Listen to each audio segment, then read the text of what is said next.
నమస్తే, welcome to 929 TV. నేను ప్రియాంక. బులెటిన్లో డీటెయిల్స్ చూద్దాం. మూడోసారి జాతీయ ప్రజాస్వామ్య కూటమి ఎన్డీఏ ప్రభుత్వం ఏర్పడిన తరువాత రాష్ట్రపతి ద్రౌపది ముర్ము నేడు పార్లమెంట్ సంయుక్త సమావేశంలో ప్రసంగించనున్నారు. రాష్ట్రపతి ప్రసంగం అనంతరం పార్లమెంటు ఉభయ సభలో ధన్యవాద తీర్మానాన్ని ప్రవేశపెట్టి సభ్యులు చర్చించనున్నారు. 18వ లోక్సభ తొలి సమావేశాలు సోమవారం ప్రారంభం కాగా నేటి నుంచి రాజ్యసభ సమావేశాలు ప్రారంభం కానున్నాయి. ప్రధాని మోదీ ప్రవేశపెట్టిన రక్షణ మంత్రి రాజ్నాథ్ సింగ్ ఆమోదించిన తీర్మానాన్ని బుధవారం సభ మూజువానీ ఓటు ద్వారా ఆమోదించడంతో ఓం బిర్లా వరుసగా రెండోసారి లోక్సభ స్పీకర్గా ఎన్నికయ్యారు.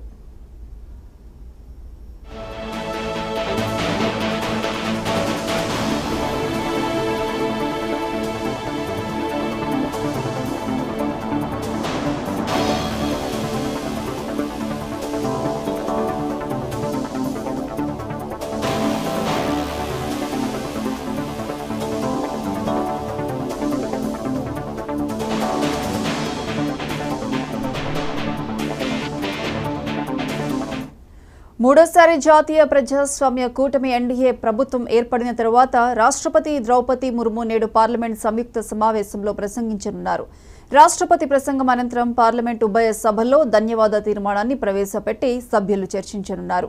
18వ లోక్సభ తొలి సమావేశాలు సోమవారం ప్రారంభం కాగా నేటి నుంచి రాజ్యసభ సమావేశాలు ప్రారంభం కానున్నాయి. ప్రధాని నరేంద్ర మోదీ ప్రవేశపెట్టిన రక్షణ మంత్రి రాజ్నాథ్ సింగ్ ఆమోదించిన తీర్మానాన్ని బుధవారం సభ మూజువానీ ఓటు ద్వారా ఆమోదించడంతో ఓం బిర్లా వరుసగా రెండోసారి లోక్సభ స్పీకర్గా ఎన్నికయ్యారు.